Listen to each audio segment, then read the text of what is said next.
그냥 되돌아가셨어요. 제가 둘째를 가졌을 때 아들이라는 소식에 한달음 소식을 전했더니 아이를 낳기 전까지는 모를 일이라고 축하한다는 말 한마디 건네지 않으셨죠. 출산 후 남편에게 아들이 맞느냐고 물어보신 뒤 그제서야 병실에 올라오셨습니다. 그렇게도 아들 아들 외치시던 분이셨습니다. 항상 형제 자매는 돈독해야 한다며 며느리들은 모진 일을 시켜도 아들 딸에게는 헌신적인 부모님이셨죠. 그랬던 시부모님께서 저에게 둘째, 즉 저에겐 도련님이죠. 도련님의 혼사 자리를 알아봐 달라고 하셨습니다. 저는 그 당시 둘째를 출산하고 찐 살이 많아 다이어트를 하기 위해 동네에서 운동을 하고 있었습니다.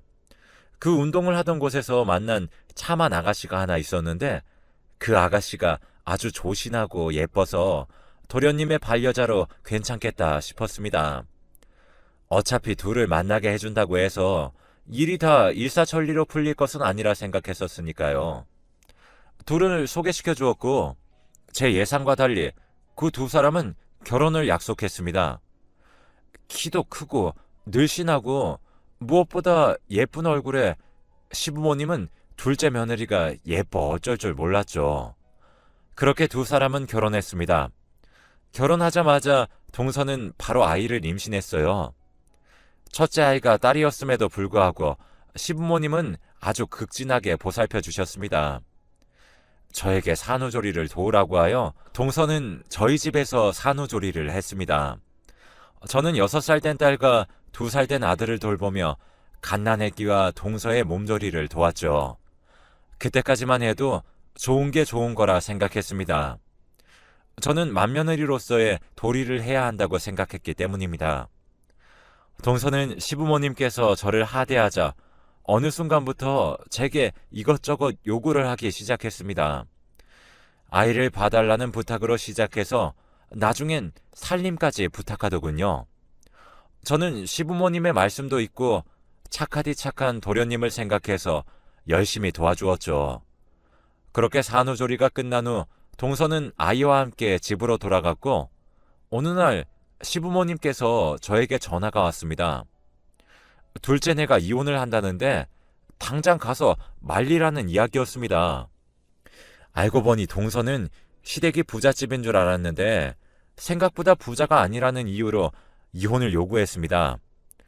아이를 키울 생각 없으니 네가 키우든 아니면 형님네 댁에 주라는 말도 했습니다. 저희 애아빠는 화를 참지 못하고 조카를 키울 테니 당장 이 집에서 나가라고 했습니다. 생각보다 부잣집 이야기가 나온 이유는 동서가 시집 올 때 동서네 집에서 몇 평짜리 집을 해줄 생각이냐, 집 크기에 맞춰 혼수를 해야 하니 지체하지 말고 집을 해달라 하였고, 그 말에 자존심이 상해 열받았던 저희 시부모님은 본인들이 가지고 계신 2층짜리 주택을 그대로 둘째 아들에게 주셨습니다. 혼수를 얼마나 채워오나 두고 보겠다는 말과 함께요. 그 큰 집을 덜컥 주었으니 적어도 동서는 결혼 후 안정이 될 때까지 생활비와 아이 양육비를 책임져 주실 거라 생각했다고 합니다. 하지만 그 집 이외에 아무런 지원이 없자 이혼을 운운했던 거예요. 지금 생각해보면 이혼을 외친 이유도 돈 때문이었던 것 같습니다. 아무튼 저희 애아빠가 강경하게 나왔고 동서는 그대로 아이를 저희 집에 두고 집을 나가버렸습니다. 그렇게 아이 하나를 더 맡아 키워야 하는 제 이야기는 아무도 들어주지 않았죠. 그냥 시키니까 해야 하는구나 싶었죠. 그렇게 아이를 키운 지 한 달도 안 된 시점에 동서가 다시 돌아왔습니다. 둘째를 가졌다는 이유였습니다. 저는 기가 막혔고 저희 애아빠 또한 기가 막혔는지 도련님에게 물어보았습니다. 앞으로 어떻게 하는 것이 좋겠냐 하니 저희 도련님은 둘째를 가졌으니 같이 살아야겠다고 하였습니다. 그래서 결국 동서는 다시 2층 집으로 돌아왔죠. 동서의 둘째 산후조리 역시 저의 몫이었습니다. 시부모님은 다시 동서가 집을 나갈까 안절부절 하셨고 동서는 떡두꺼비 같은 둘째 아들을 낳았습니다. 저는 둘째의 산후조리까지 모두 끝낸 뒤 동서를 집으로 돌려보냈습니다. 동서에 어디로 튈지 모르는 성격은 여기서 끝이 아니었습니다. 저희 애아빠가 사업을 하다 망해 빚이 생겼을 때 저희 시부모님께서는 통 크게 땅을 팔아 저희 빚을 갚아주었습니다.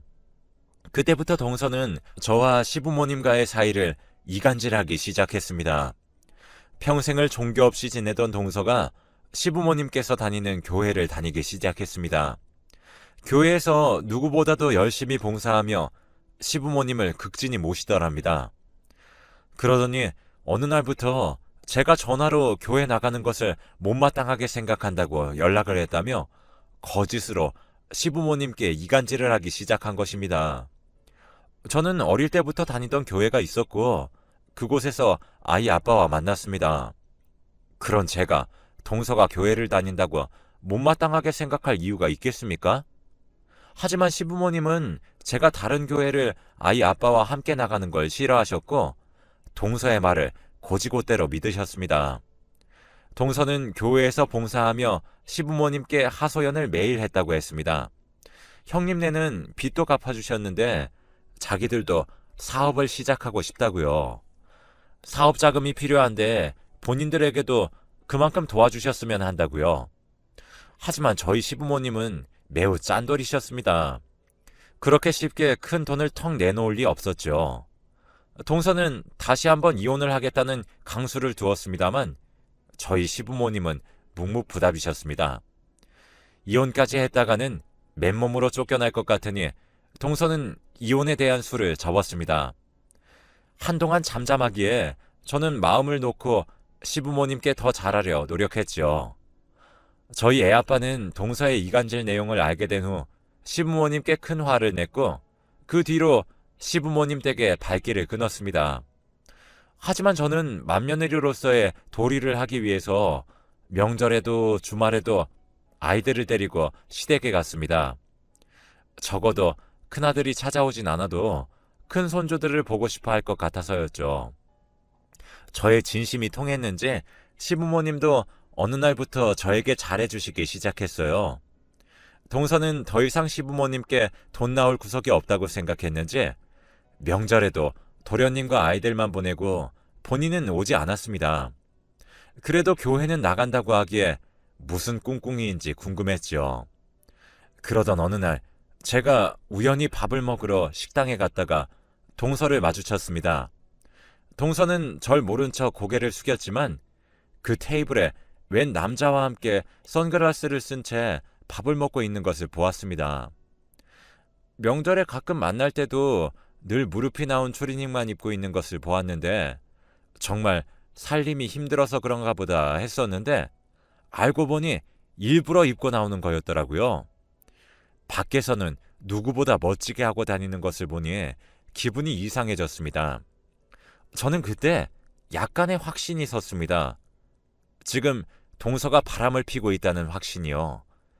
그 뒤로 동서가 절 알게 모르게 피하고 다니는 것도 알아챘습니다. 저희 시어머니께서 교회 권사가 되셨고 기념하는 자리에 초대받아 갔는데 그 교회 성가대 자리에 같이 밥을 먹었던 내연남으로 추정되는 사람이 있더군요. 교회에서 만난 사람이라 교회는 빠지지 않고 가는구나 했습니다. 어찌나 가증스럽던지 원래도 정이 없었지만 더욱 정이 떨어지더군요.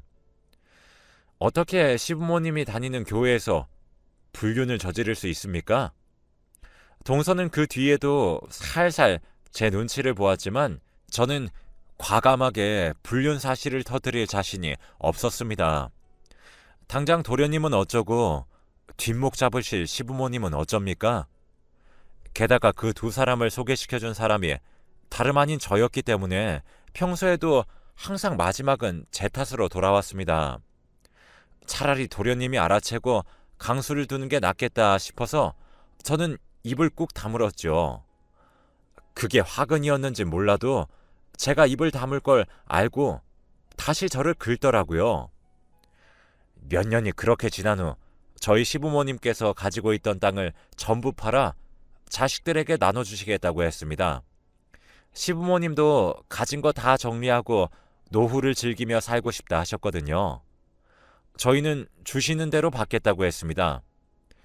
시부모님은 가족들을 불러 모으고 큰아들네는 그동안 자식의 도리를 다했고 힘든 일, 어려운 일 있을 때마다 마다하지 않고 우리를 도왔다며 저희에게 재산의 50%를, 둘째네에게는 30%를, 막내에게는 20%를 주시겠다고 했습니다.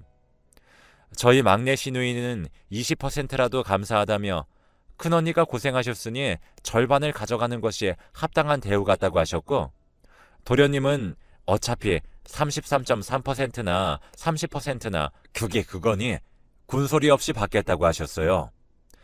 어찌나 감사한 형제의 우애입니까? 저나 저희 애아빠는 솔직히 걱정했었거든요. 하지만 그렇게 유산 정리가 끝나고 세금을 내고 돈을 받기로 한 날, 생전 안 오던 시댁을 동서가 찾아왔더라고요. 자기는 이 대우가 부당하다고 여긴답니다. 막내 시누이가 20%를 받겠다 하였으면 큰아들과 작은아들이 40%씩 가져가야지. 왜 큰형님 댁은 50%를 가져가냐 이 말이었죠. 시부모님은 당연히 화가 많이 나셨습니다. 우리가 한평생 일궈둔 돈인데 네가 무엇이라고 돈을 탐내냐고요. 그래도 동서는 뜻을 굽히지 않았습니다. 이런 식으로 나오면 소송을 불사하겠노라 선언했죠. 시아버지께서 소리를 치며 그럴 것 같으면 돈을 한 푼도 주지 않겠다 하였지만 동서는 콧방귀를 뀌면서 어차피 소송하면 자식들 다 똑같이 나누게 되어 있으니 그러지 마시고 시누이 뜻을 따라 시누이만 20% 주고 나머지는 동등하게 나누자고 당돌하게 말하는 것이 아니겠습니까?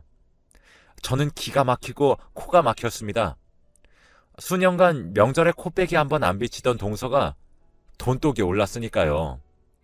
시부모님도 똑같이 말씀하셨습니다. 코빼기 한번 안 보이던 며느리가 돈독이 올라 가족들을 모함한다고요. 저희 시부모님이요.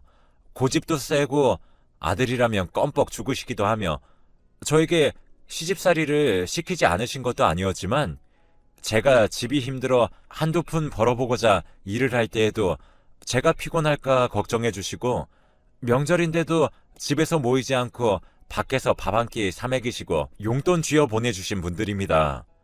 비록 처음 시작은 저를 탐탁지 않게 생각하셨을지라도 나중엔 사랑으로 보듬어 주셨죠. 저는 참을 수 없었습니다. 하지만 저희 가족들 모두 동서에게 화를 냈기에 저는 또다시 입을 다물었죠. 그러던 중 저희 시아버님께서 쓰러지셨습니다. 그리고 병원에 입원한 지 채 일주일이 되지 않은 시점에 돌아가셨어요. 유산으로 분쟁이 있던 중 쓰러지신 터라 마음이 더욱 쓰라렸죠. 저는 최선을 다해 장례식장을 지켰습니다. 저희 아들, 딸들도 함께 할아버지의 장례식장을 지켰죠. 동서는 코빼기도 보이지 않았습니다. 물론 작은 집 자식들도 보이지 않았습니다. 학생이라 바쁘다는 이유였죠.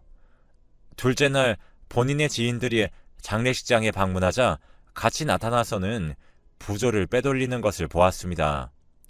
그때서야 저는 며느리로서의 마지막 도리를 지키지 않는 모습을 보고 화가 머리끝까지 올라와 동서를 따로 불러냈습니다.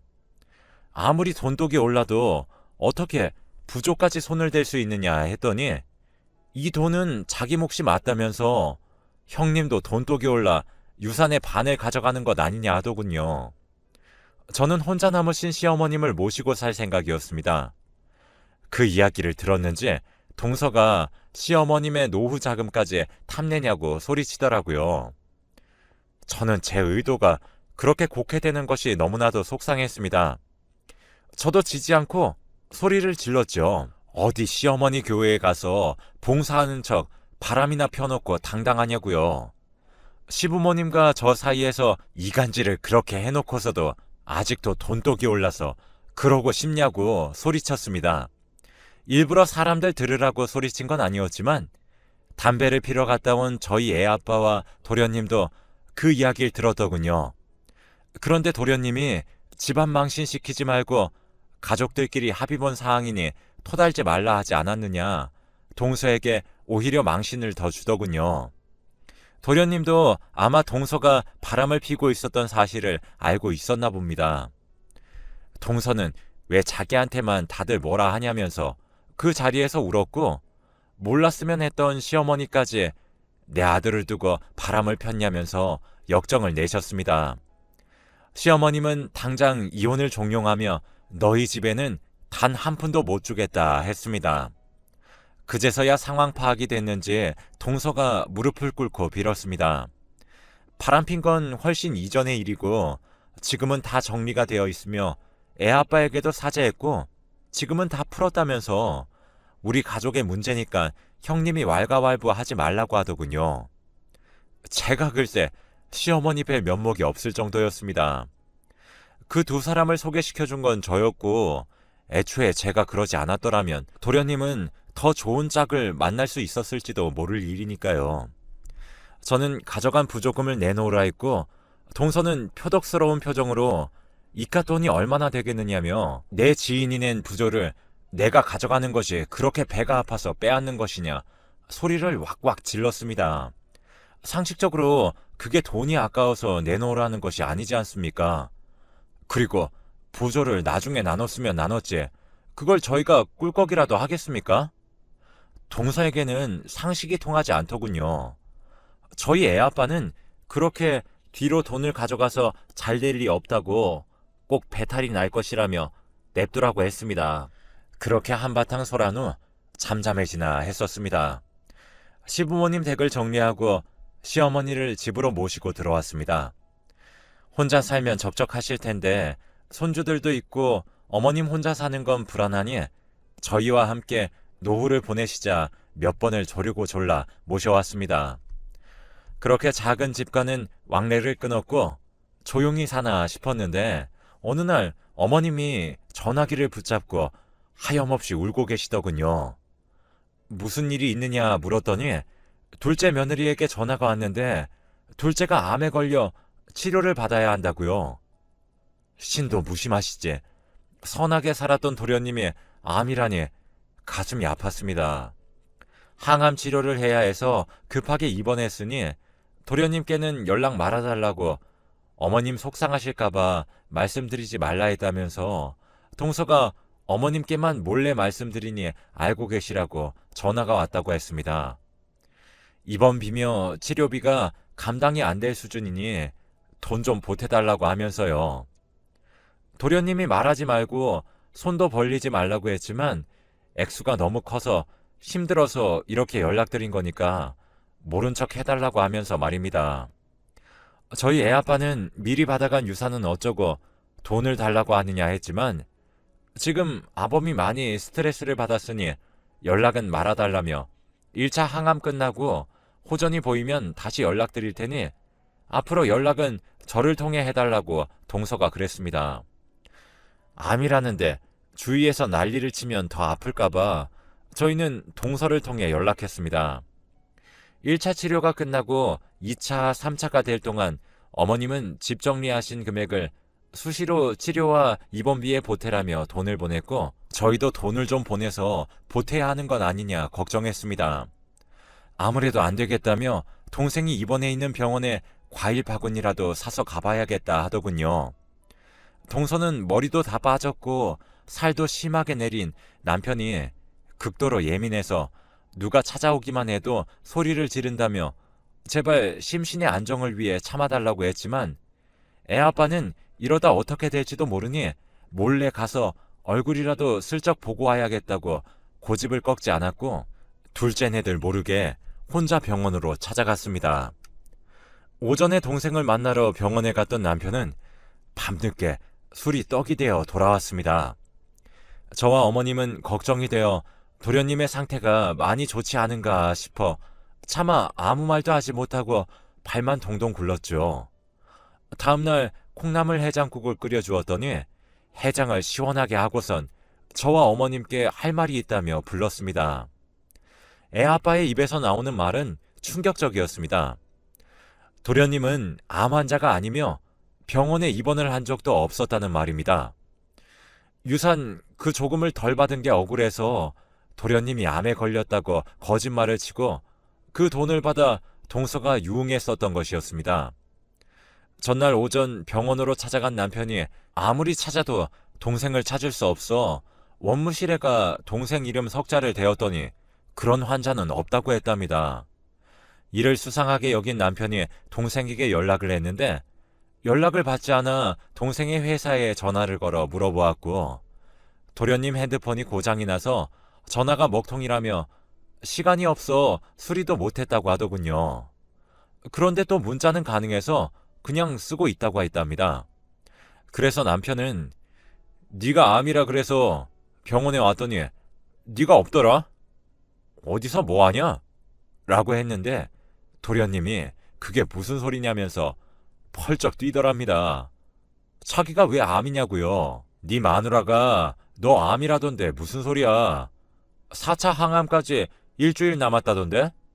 하고 물었더니 도련님이 할 말을 잃었는지 만나서 이야기하자고 하고 그렇게 둘이 코가 삐뚤어지도록 술을 마셨던 것이었습니다. 그 일로 시어머니는 도련님 댁에 바로 찾아갔고 동서에 머리채를 쥐어 뜯었습니다. 저는 말리는 척하면서 제대로 말리진 않았습니다. 아들의 생명을 가지고 그런 거짓말을 치다니 얼마나 괘씸합니까? 너 같은 며느리 필요 없으니 당장 짐 싸서 나가라고 하니 동서가 이제 더 볼 것도 없다면서 돈도 없으면서 자존심 세우지 말라고 어른에게 할 말 못할 말 다 뱉더니 짐 싸들고 나가더군요. 그 이후 합의 이혼을 하려고 했으나 동서가 재산 분할 소송을 걸어 결국 이혼 소송을 하게 되었습니다. 하지만 동서는 몰랐던 것 같습니다. 유사는 재산 분할 소송 대상이 아니라는 것을요. 결국 빈털터리로 쫓겨나 지금은 도련님께 잘못했다고 또다시 빌고 있는 것 같더군요. 도련님께 팽당한 후 친정에서도 애물단지처럼 지낸다고요. 그리고 법적 조치를 취함으로써 저희 가족 모두에게 거짓말을 쳐서 돈을 빼돌려서 이득을 취한 것 또한 사기로 판단이 되었습니다. 저는 인과응보라고 생각